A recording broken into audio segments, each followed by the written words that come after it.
बोल ना। तर आपण पाहतोय रेल्वे भरती आंदोलन प्रकरणाची आज सुनावणी होतीये। राज ठाकरे यांच्यासह 7 जणांवर या प्रकरणी गुन्हा दाखल करण्यात आला होता। राज ठाकरे हे आता ठाण्यामध्ये दाखल झालेत। मनसे प्रमुख राज ठाकरे रेल्वे भरती आंदोलन प्रकरणाच्या सुनावणीसाठी ठाणे न्यायालयामध्ये हजर झालेले आहेत। तेव्हाची ही दृश्य आपण पाहतोय। यासाठी राज ठाकरे काही वेळापूर्वीच ठाण्यासाठी येण्याला रवाना झाले होते। 2008 साली रेल्वे भरती दरम्यान कल्याण स्थानकावर उत्तर भारतीय उमेदवारांवर मनसे कार्यकर्त्यांनी मारहाण केली होती।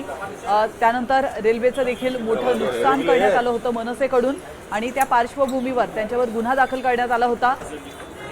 तर राज ठाकरे मनसे प्रमुख राज ठाकरे हे न्यायालयामध्ये दाखल झाले। राज ठाकरे न्यायालयात दाखल झाल्याची ही दृश्य आपण पाहतोय।